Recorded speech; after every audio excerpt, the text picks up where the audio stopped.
Pagi hari ini saya akan menyampaikan sebuah khotbah yang boleh ditampilkan. Saya beri judul Beriman pada Tuhan yang benar dan hidup dalam ajaran yang sehat. Ya, beriman dalam Tuhan yang benar dan hidup dalam ajaran yang sehat. Saya kasih sebuah gambar bagi saudara. Mungkin saudara bisa segera memaknai arti gambar ini. Ya, ini gambar apa sekalian? Gambar seseorang yang lucu gak gambar ini? Lucu ya. Lucunya kenapa? Dia punya beban berat. Ya, lalu mungkin ada yang menawarkan, mau kemana Pak? Saya mau ke sana, Pak. Jauh nih ceritanya. Ya, lalu orang itu bilang, satu jurusan. Saya juga mau ke sana. Ayo naik. Nah, itu tukang sayur nih. Dia habis belanja di pasar induk sekalian, ya. Lalu dia naik ke sana. Keranjangnya itu, sayurannya itu bukan hanya ada di dua keranjang itu, tapi sebagian lagi masih di luar. Mungkin dia panggul di belakangnya, dan sebagian itu dia taruh di atas bak itu, ya. Jadi sebagian kecil bebannya dia udah taruh, gitu loh. Tapi entah kenapa, entah dia bodoh atau apa, yang lain dia pikul sekalian. Ya, kita bilangnya itu bodoh orang ini, atau kita tertawa. Tapi tahukah saudara, seringkali atau banyak kali hidup orang Kristen kayak gini. Ya, dia naik mobilnya udah benar.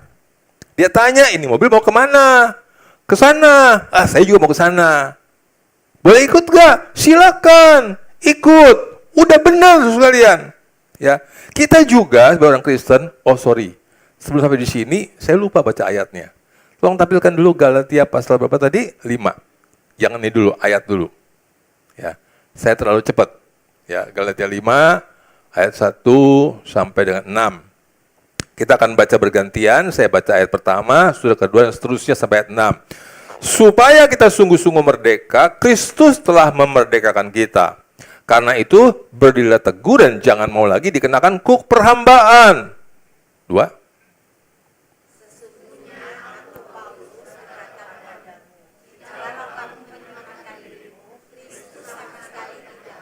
Yes, next. Sekali lagi aku katakan kepada setiap orang yang menyunatkan dirinya bahwa ia wajib melakukan seluruh hukum Taurat.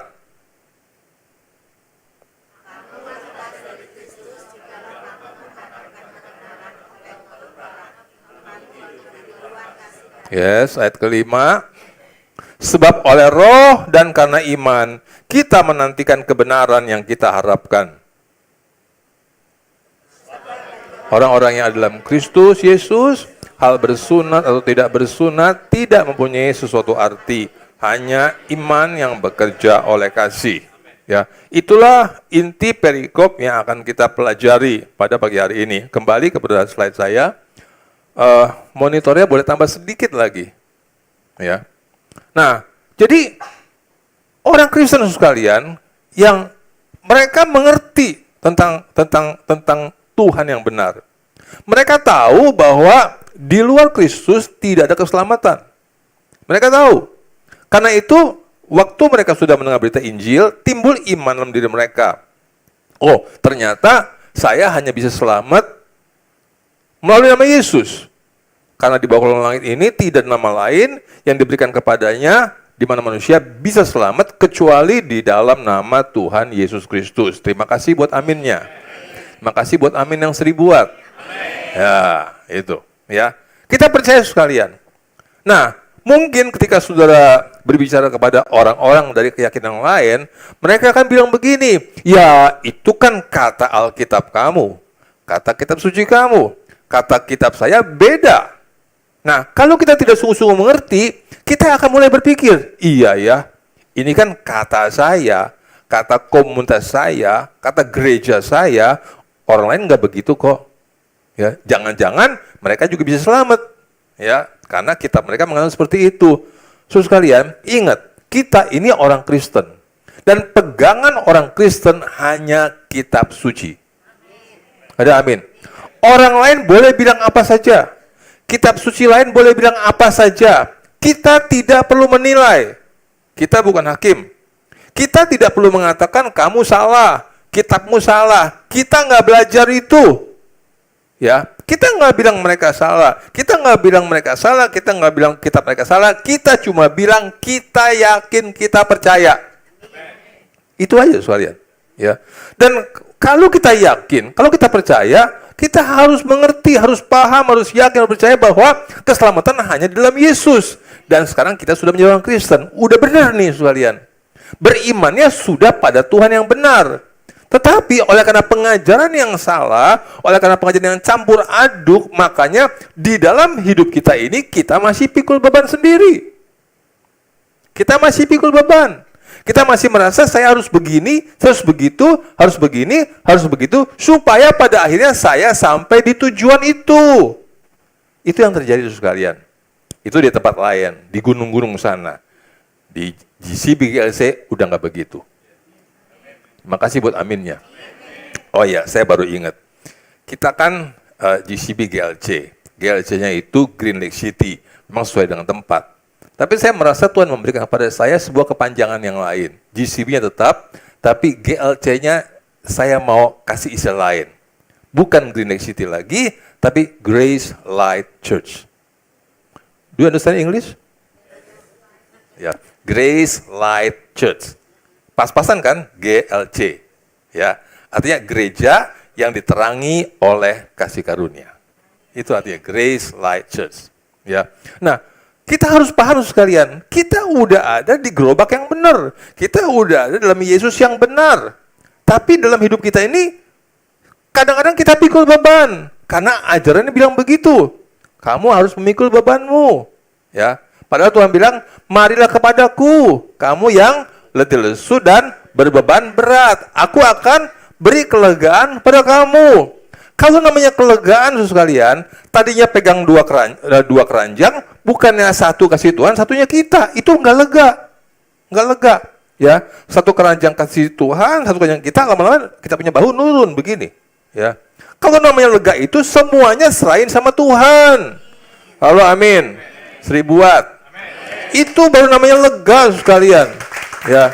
Nah, ketika saudara mendengar kata kelegaan itu, ketika saudara mendengar Tuhan berkata, kasih aku akan beri kelegaan pada kamu. Itu Tuhan lagi bicara apa? Tuhan tidak sedang berbicara mengenai beban kehidupan, bukan. Tapi Tuhan sedang berbicara mengenai beban-beban yang mereka pikul waktu mereka hidup di bawah tuntutan hukum Taurat. Itu merupakan beban berat, ya. Karena hukumnya begitu banyak dan mesti dilakukan dengan sempurna. Kalau lakukan semuanya, tapi gagal satu saja, dianggap melanggar seluruhnya. Makanya Tuhan bilang kepada orang Farisi, kamu ini ya, kamu taruh beban berat pada pundak manusia yang kamu sendiri nggak mau sentuh dengan jarimu saja.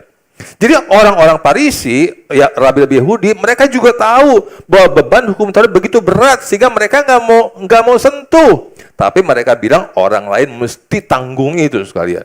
Ya. Nah, kalau Tuhan mengatakan pada waktu itu, ya oke. Jadi kalau kita dalam Yesus itu, kalau udah naik di sana, taruh aja. Ada amin? Taruh aja.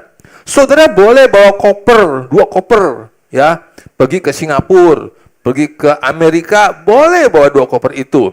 Saudara nggak mau masukin bagasi karena kilogramnya udah nggak cukup. Di bagasi saudara udah pas 20 kilo. Jadi sisanya 2 koper saudara mesti bawa, boleh masuk ke kabin, boleh nggak apa-apa. Ya, walaupun agak merepotkan. Tetapi waktu udah sampai dalam pesawat, jangan dipegangin. Halo? Jangan dipegangin, saudara ya. Ada bagasi di atas, taruh di sana. Halo, amin. Kalau misalnya bagasinya udah penuh karena saudara terlambat masuknya, serahin nama pramugari. Biar dia yang atur, mau taruh di mana. Mau di belakang kek, mau di mana kek, terserah. Jangan bilang, saya pegangin. Jangan, ya. Bagasi itu udah mesti ditaruh dalam pesawat. Ikut Yesus juga kayak begitu. Udah ikut Yesus, istirahat aja. Halo, amin. Jangan dipikul bebannya. Jangan dipikul sekalian, jangan. Soal rugi, ya, rugi sekali, gitu loh. Nah, Makanya orang ini kan sampai bungkuk badannya itu, ya, bungkuk. Makanya beberapa orang merasa hidup jadi orang Kristen itu berat sekali. Beberapa murid saya bilang, Pak, kok semakin lama hidup jadi orang Kristen, hidup ini rasanya makin berat sekali. Ya, hidup ini makin lama rasanya makin jauh dari standarnya Tuhan. Kenapa? Ya karena pikul beban itu. Saudara mesti mengerti ada perbedaan antara waktu orang hidup dalam masa lalu PL dengan orang hidup dalam masa PB. Konsepnya beda, sekalian. Ya, konsepnya beda. Dalam masa PL, konsepnya itu semua didasari oleh perbuatan. Makanya Tuhan bilang, kalau kamu bisa melakukan dengan sempurna seluruh perintahku, maka aku akan berkati kamu. Tapi kalau kamu tidak bisa melakukan seluruh perintahku, kamu akan terima kutuk daripada aku.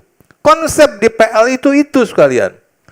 Apakah Tuhan nggak tahu? Tuhan tahu sekalian. Tuhan tahu manusia itu nggak mampu sebenarnya. Tapi kalaupun Tuhan tahu, kenapa Tuhan turunkan? Nah, hal inilah yang kita mesti paham. Yang seringkali kurang dipahami bahkan oleh para pengajar-pengajar Alkitab di masa Perjanjian Baru. Tuhan turunkan Taurat itu sebetulnya yang utamanya itu bukan supaya manusia mentaatinya. Karena toh manusia nggak bisa. Tapi Tuhan menurunkan Taurat itu supaya dosa bisa dinyatakan sebagai dosa. Karena sebelum ada aturan, maka kesalahan nggak bisa diperhitungkan. Ada amin. Sebelum dikatakan jangan mencuri, maka kalau terjadi pencurian, itu pencuri nggak bisa dihukum. Karena belum ada hukumnya. Tapi kalau ada hukumnya jangan mencuri, begitu orang itu melakukan pekerjaan ngambil barang dari orang lain, maka itu bisa dihukum. Demikian juga dosa. Sebelum hukum Taurat ada, maka dosa tidak diperhitungkan. Karena itu Allah perlu menurunkan hukum Taurat. Lalu pertanyaannya, loh, kalau memang sebelum ada hukum, dosa nggak diperhitungkan, kan aman dong manusia. Ya udah, nggak usah ada aja aturan supaya dosa nggak bisa dihukum. Jangan salah sekalian. Kenapa? Walaupun Allah tidak memperhitungkan dosa, karena hukum yang nggak ada, tapi kuasa kematian tetap sudah berjalan. Karena upah dosa adalah maut. Itu sekalian. Jadi kenapa Tuhan turun hukum? Padahal kalau nggak ada hukum, nggak ada aturan, kan nggak dihukum. Tapi meskipun nggak dihukum, tetap maut berkuasa. Artinya apa? Artinya seluruh umat manusia pasti sedang berjalan masuk ke neraka. Dan Tuhan nggak mau. Ya. Jalan Tuhan adalah dia mesti menghukum dosa. Dia mesti menghukum dosa untuk menghentikan kuasa maut. Dan untuk menghukum dosa, dia mesti kasih hukum Taurat. Supaya dosa bisa dihukum, dan dengan demikian kuasa maut bisa dihentikan. Tetapi, kalau dia udah turunkan hukum, dan dosa bisa dihukum, kuasa maut bisa dihentikan, terpaksa manusia mesti ikut mati juga. Karena apa? Karena dosa itu menyatu sama manusia. Nggak bisa dosa dihukum, manusia nggak dihukum. Nggak bisa. Dosa manusia itu menyatu. Jadi kalau dosa dihukum, manusia pasti dihukum. Kalau dosanya dibinasakan, manusia pasti binasa. Karena itu Tuhan bikin sebuah rancangan keselamatan yang luar biasa. Ya, yaitu apa? Yaitu Tuhan kirimkan seorang apa? Juru selamat, namanya Yesus. Menjadi pengganti buat manusia. Pengganti. Kalau dalam Perjanjian Lama itu ada yang namanya kambing Azazel atau kambing hitam. Di sini Yesus jadi kambing hitam. Kita yang bersalah, kita yang berdosa, dia yang nanggung. Mungkin orang akan berkata begini, kok enak aja yang bersalah 2 miliar orang, masa satu orang yang gantiin? Jangan salah. Ya, Tuhan tuh lihat konsep. Tuhan punya konsep. Di dalam zaman PL, saudara pernah makan nggak itu buah pohon pengetahuan yang baik dan jahat? Enggak kan? Kita nggak makan kan? Tapi kenapa kita ikut berdosa? Karena apa? Satu orang berdosa, yaitu Adam, semua yang di bawah dia ikut berdosa. Karena waktu Adam punya anak, namanya siapa? Joni dan Tono. Ya, Kain dan Habel. Sebelum itu Kain ada, sebelum Habel ada, benihnya ada di mana? Di bapaknya. Ada amin. Sebelum saya ada, diri saya ini ada di papa saya, benihnya. Sebelum papa saya ada di engkong saya. Jadi manusia juga sama begitu, ya. Sebelum ini bawahnya ada, semuanya ada di sini. Jadi ketika satu orang berbuat dosa, maka semua orang ikut berbuat dosa. Dinilainya. Itulah konsep pandangan Tuhan. Karena itu di dalam zaman PL, ketika Yesus jadi juru selamat, Yesus taat, Yesus benar, makanya semua yang percaya di bawah dia ikut menjadi taat. Halo, amin. Ya. Dulu di sini, karena satu orang Adam berbuat dosa, maka semuanya ikut berbuat dosa. Di sini dalam PB, karena satu orang ini taat, itu Yesus, maka semua yang percaya dianggap taat. Di sini dosanya Adam diperhitungkan menjadi dosanya kita. Di sini ketaatan Kristus diperhitungkan menjadi ketaatan kita. Halo, amin. Ya. Di sini ketidakbenaran Adam menjadi ketidakbenaran kita. Di sini kebenaran Kristus menjadi kebenaran kita. Halo, amin. Ya. Dan di sini sekali Adam berbuat dosa dan itu dosa nggak bisa diberesin, makanya waktu dia mau bikin jubah pohon ara nggak berlaku, mesti Tuhan yang bikin baju dari kulit binatang, nggak berlaku. Demikian di sini orang berdosa nggak bisa beresin dosanya dengan cara apapun, dengan berbuat baik dosanya nggak bisa diberesin. Tuhan mesti bikinin baju khusus namanya Yesus yang dipakaikan kepada kita, ya. Dan kita beres sekarang, beres, sudah nggak berdosa lagi, sudah benar, udah beres, puji Tuhan, kalian. Ya, puji Tuhan, semuanya beres.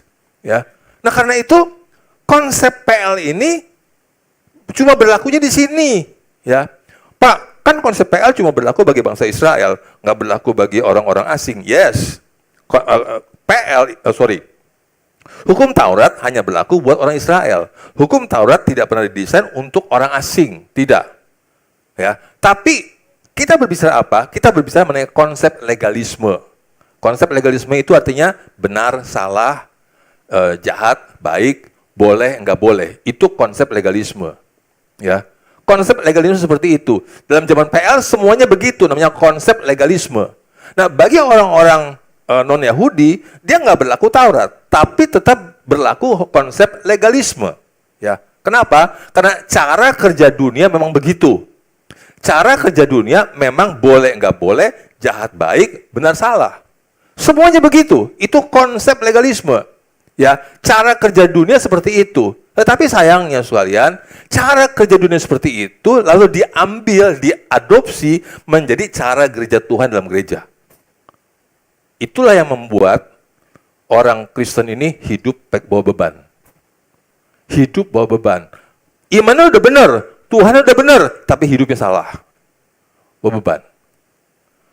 Tuhan bilang begini, aku hidup dalam kamu, kamu hidup dalam aku. Sudah bisa nggak bayangin? Itu maknanya bagaimana? Tuhan dalam kita, kita dalam Tuhan. Maknanya bagaimana? Untuk apa Tuhan dalam kita? Untuk apa kita dalam Tuhan? Ya, saya tanya, untuk apa saudara dalam pesawat yang bakal ke Amerika? Untuk apa?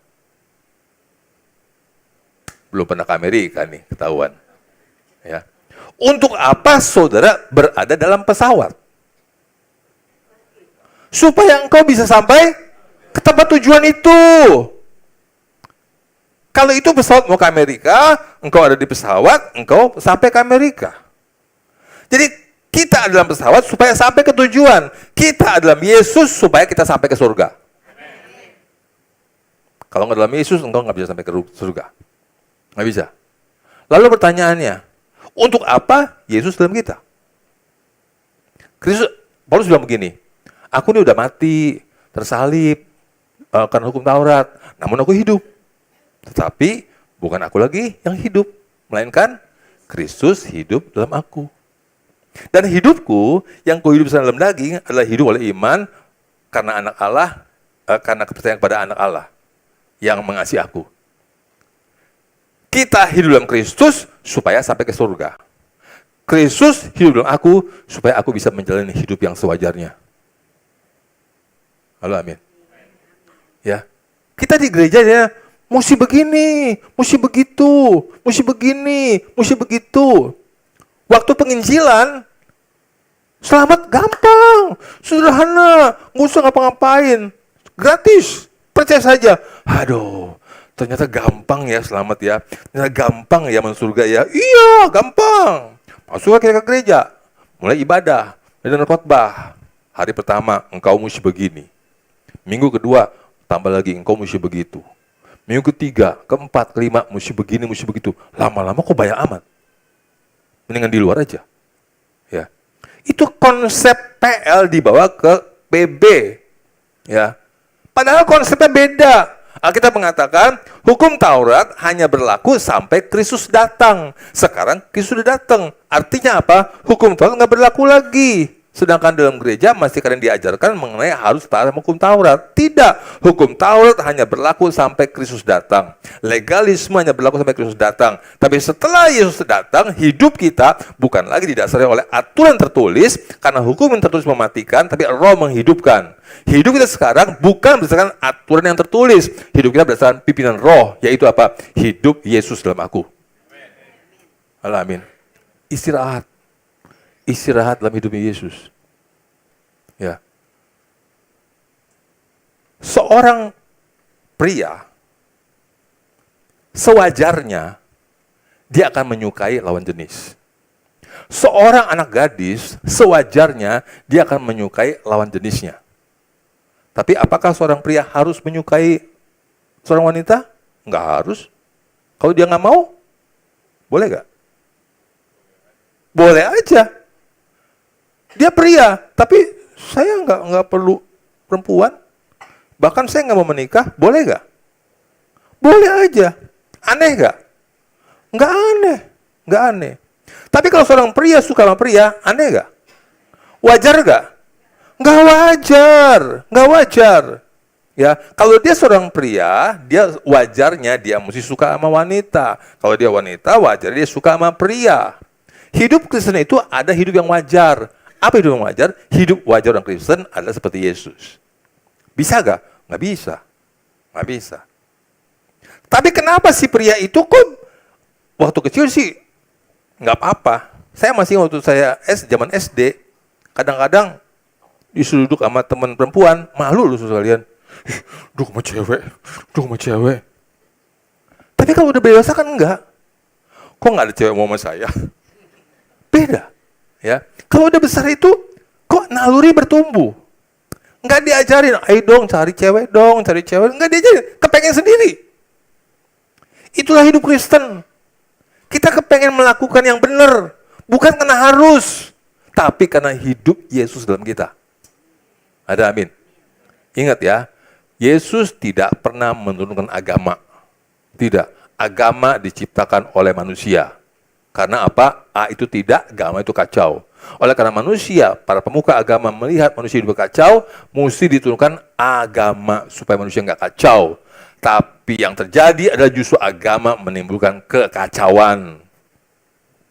Agama menimbulkan perselisihan. Kamu gereja A, ini gereja B.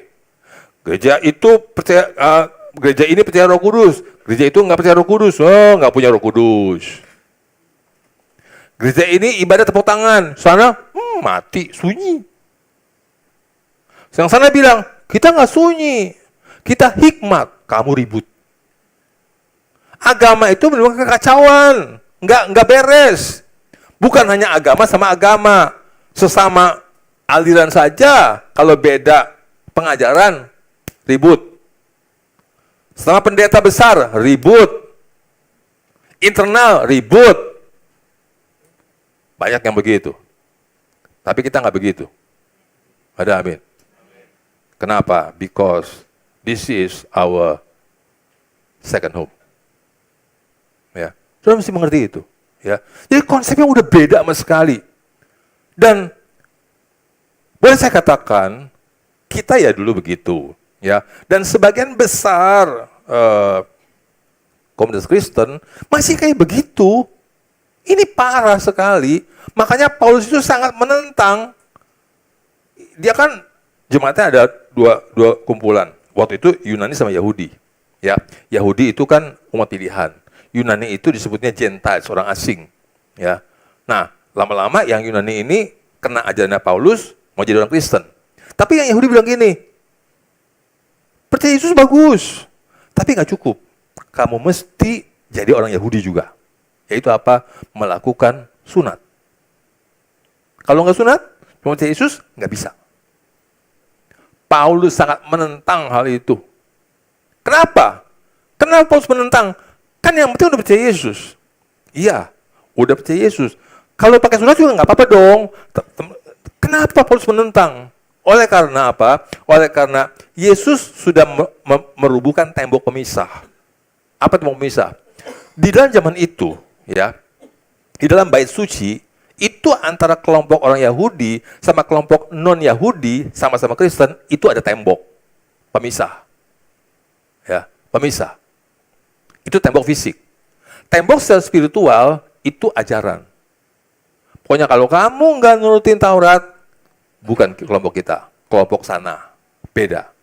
Kita kelompok pilihan, karena kita penganut hukum Taurat. Itu tembok pemisah.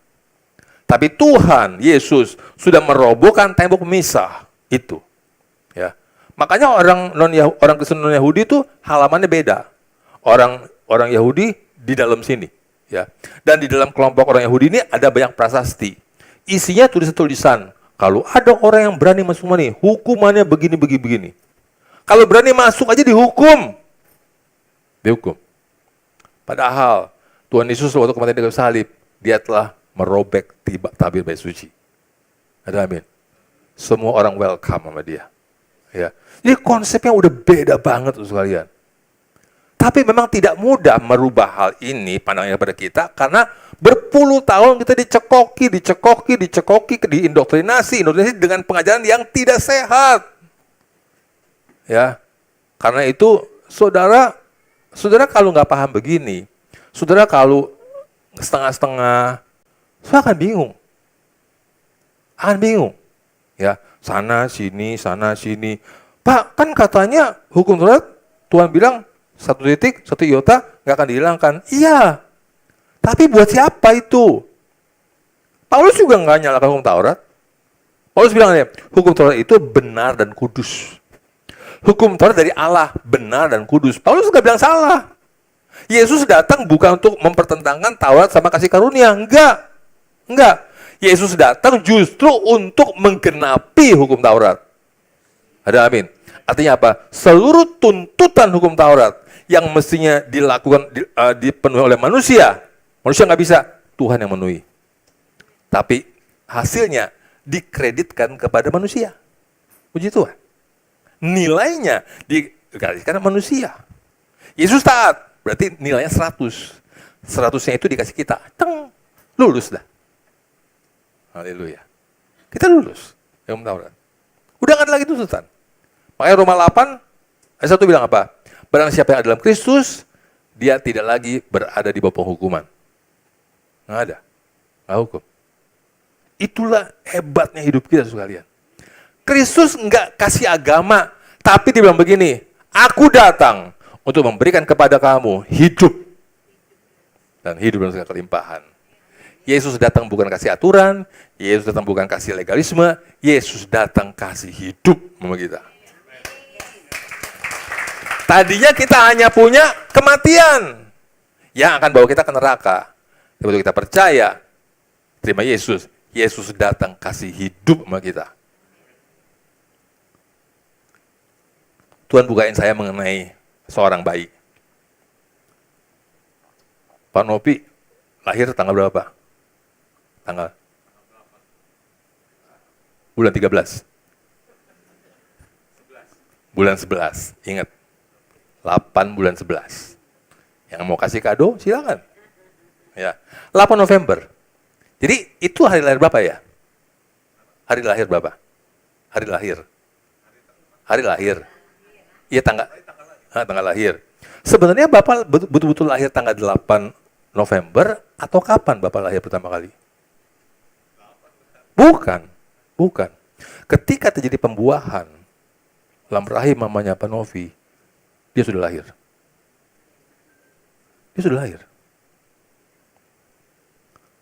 Buktinya apa? Waktu mulai USG, tuh bayinya tuh. Jadi kita ini lahir waktu pertama kali muncul dari rahim ibu kita. Lalu bertumbuh kan? Kenapa bisa bertumbuh? Dari mana makanannya? Dari mamanya. Kok disuapin gitu ya? Nih nak, Nggak disuapin kan? Gimana? Karena itu bayi terhubung sama tali pusarnya. Makanya si anak itu bertumbuh. Si anak mah santai aja. Tidur, tiap hari tidur, main-main, nendang-nendang perutnya gini.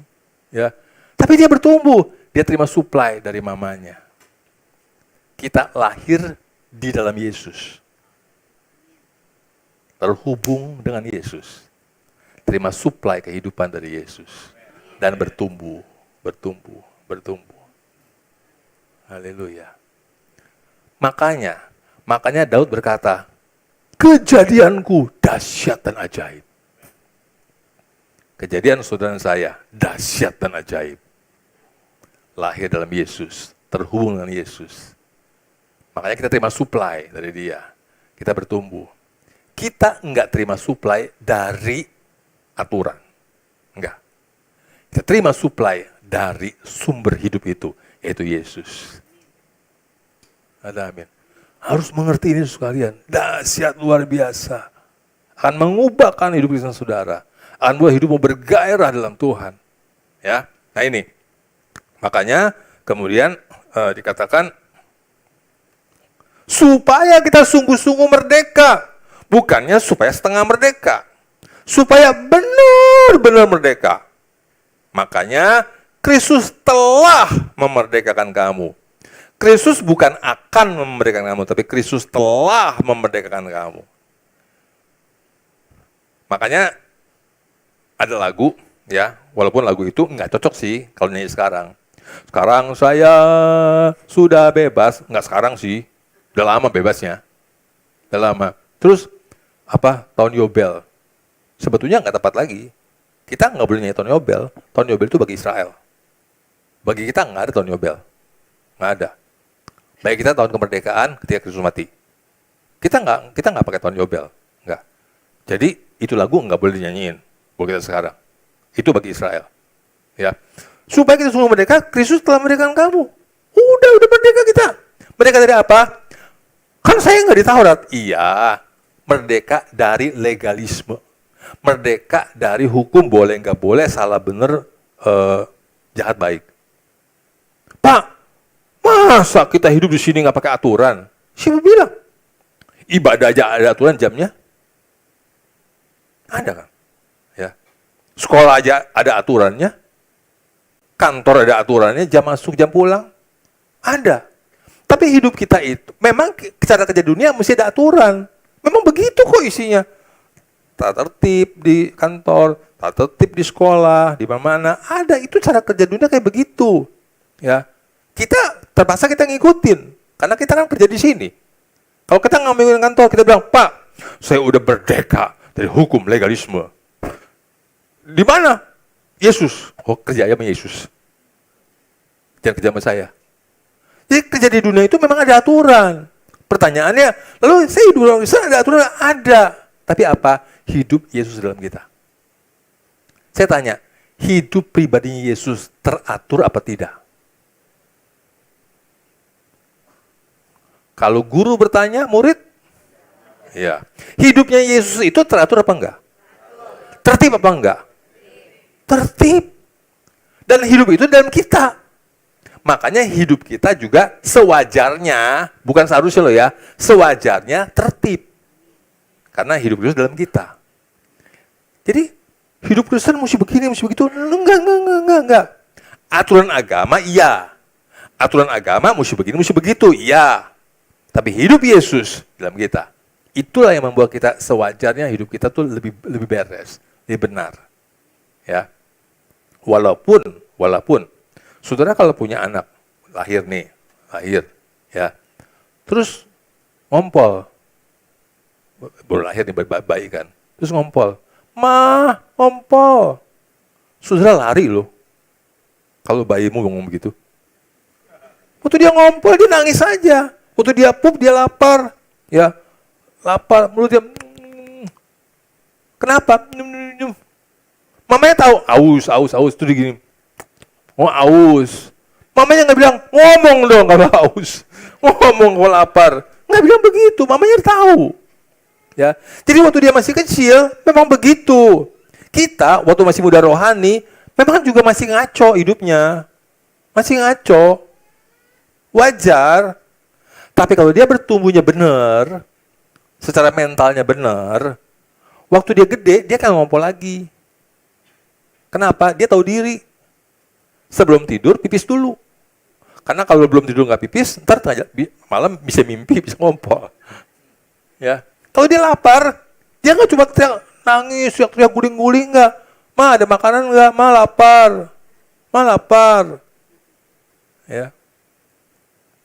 Kalau udah mau awal bulan, nggak punya duit jajan, ma, uang jajan mana? Uang jajan, tambahin dong. Ya. Kalau udah dewasa tuh, dia mulai ngerti. Kita juga begitu. Waktu kita masih muda rohani, ngaco hidupnya. Tapi kalau kita bertumbuh terus, dan bagaimana sih bayi bertumbuh? Makan yang benar. Orang Afrika, anak-anak makan yang nggak benar.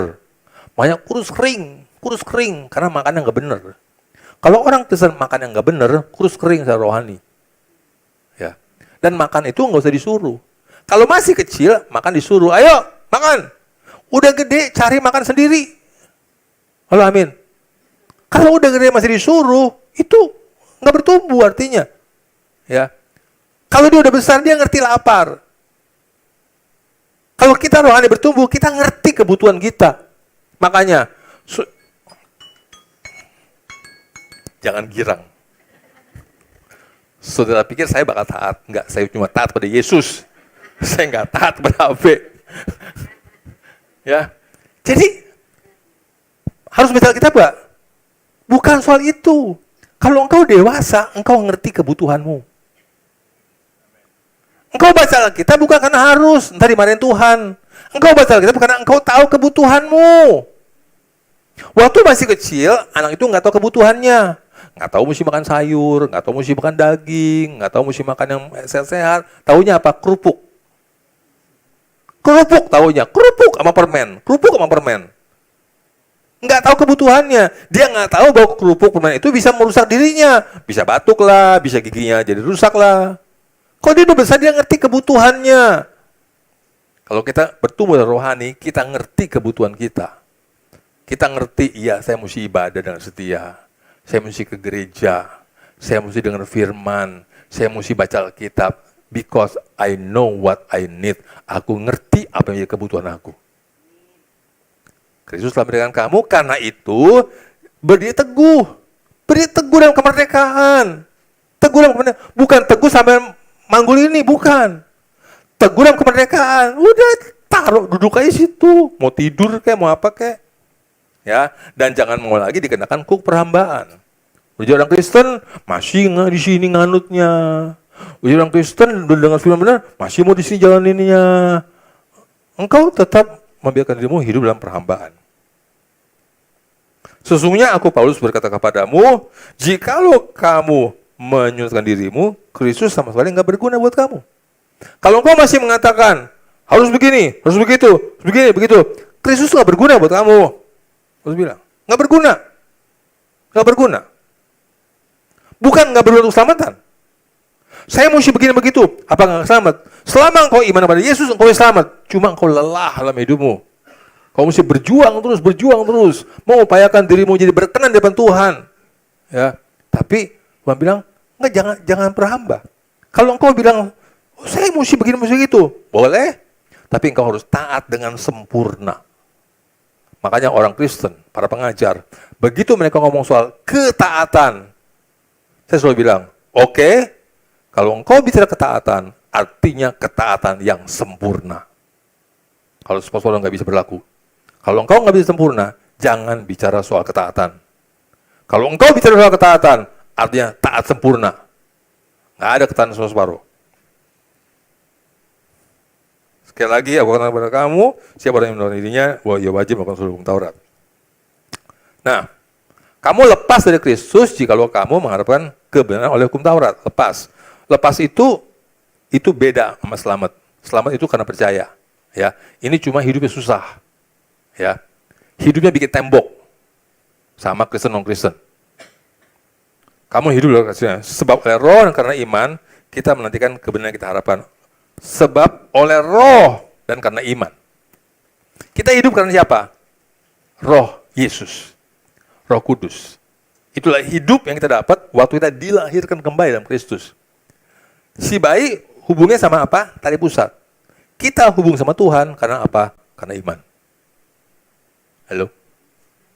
Kita hubung sama Yesus karena iman. Bukan karena apa yang kita lakukan, saya terhubung sama Tuhan. Enggak. Kita terhubung dengan Yesus karena iman. By grace through faith. Karena kita punya iman. Dan kita terhubung sama Yesus. Kalau karena kita terhubung karena iman, maka ada supply dari Tuhan kepada kita. Supply hidup Yesus kepada kita.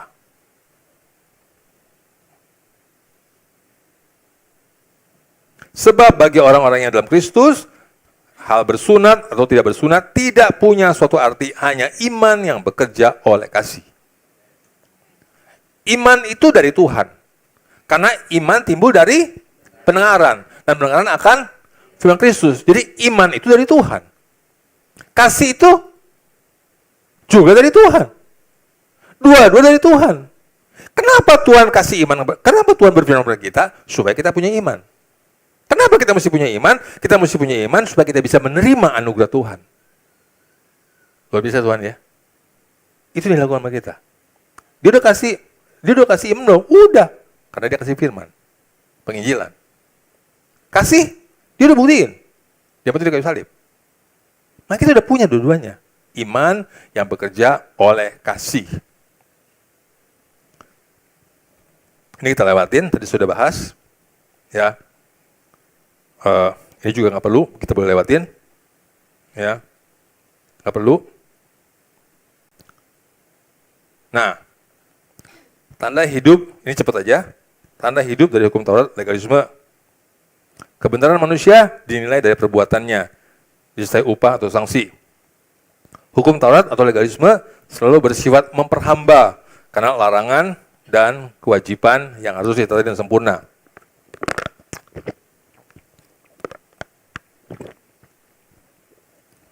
Keharusan bersunat berarti menihilkan nilai pengorbanan Kristus. Keharusan bersunat berarti wajib melakukan seluruh perintah hukum Taurat. Nah, haleluya. Tanggal 17 Agustus kita bakal pergi ke, apa namanya itu? Apa namanya Pak? Highland ya, Highland. Semua udah terima itu kan? Apa? Broadcast pengumuman kan? Udah kasih lihat videonya kan? Bagus gak? Halo? Bagus gak? Jangan bilang bagus aja. Udah daftar belum? Jangan bilang udah daftar belum. Udah bayar belum? Ditunggu tuh. Ya. Ditunggu sama ketua panitia, ditunggu sama bukan Ibu Anita. Ibu Bendara. Daftar. Saudara terima itunya bagus kan? Lihat foto-fotonya. Bagus kan? Mungkin kalau waktunya ada, nginep kita. Ya. Makanya yang belum daftar, daftar cepetan. Ya. Tempat terbatas. Hanya muat 1.000 orang. Daftar cepetan, bayar. Ya. Yang belum daftar, saya nggak mau nanya. Siapa yang belum daftar? Angkat tangan. Nggak usah dah. Ya. Jangan cuma bilang sama ini ya saya ikut ya. Bayar dong. ikut ya, belum bayar. Ya. Pokoknya jangan takut, saudara nggak bakal jalan kaki. Ya. Yang nggak pakai mobil, naik bus. Yang ada mobil, naik mobil. Di sana ada makanan pastinya. Ya. Nah, ini kapal pesiar, nanti kita pergi sama-sama bayar sendiri-sendiri. Saya juga belum pernah soalnya. Ya. Menurut yang saya lihat di YouTube dan menurut cerita orang, ini katanya bagus sekali. Itu banyak yang mewah. Ya, yang saya tahu itu yang termewah itu Oasis of the Seas. Saya cuma tahu doang dari YouTube. Ya. Tapi ada lagi yang lebih dari itu. Saudara tahu, itu kapal. Itu 22 tingkat. Saudara kalau jalan di situ, saya lihat gambarnya, itu kita nggak berasa kita di kapal. Itu seperti jalan di kota, satu kota. Ya, makanya pergi nanti. nabung, ya. Kalau kita nabung, 10 tahun lagi kita berangkat. Ya, so bayangkan ini pasti enak sekali nih, enak sekali. Tapi ternyata ada seseorang ya yang naik kapal ini. Tapi kondisinya menyedihkan. Apa menyedihkan ya? Tuh, dia makan apa itu? Ini di kapal itu, dia makan begini. Dan sepanjang hari, sepanjang waktu, mungkin seminggu perginya, karena pergi mana-mana, dia nggak keluar kamar. Digedor sama temannya, sama tetangganya, kamu kok keluar dong. Ngapain? Itu restoran banyak, makan aja. Mahal. Itu banyak pertunjukan. Film segala macam, mahal. Saya nggak punya duit, saya makan ini aja. Kesian nggak? Kesian ya? Dia nggak ngerti bahwa tiket yang dia punya itu sudah lengkap semuanya. Makanan lengkap, pertunjukan lengkap, semuanya enak-enak. Dia nggak ngerti. Alkitab mengatakan, jikalau yang paling dikasihinya sudah diberikan pada kita, bagaimanakah mungkin dia tidak berikan pada kita segala sesuatu yang lain bersama-sama dia? Kalau Yesus kita umpamakan tiket, dalam tiket itu ada semuanya. Tinggal kita nikmati saja. Nikmati saja. Kayaknya nggak begitu senang deh. Nikmati saja. Nikmati, di dalam tiket udah ada semuanya. Udah ada. Jangan begitu, jangan bodoh. Jangan bodoh. Lepas dari Kristus berarti tidak dapat menikmati kemerdekaan Kristus dalam kehidupan. Selalu berjuang untuk memenuhi standar Tuhan dan untuk memperoleh perkenanannya. Kebenaran sejati hanya didapat oleh Roh, yaitu Roh Kudus, Roh Yesus, Roh Allah. Dan karena iman yang ditimbulkan melalui pemberitaan Injil. Hidup Kristen dijalani dengan iman yang bekerja oleh kasih.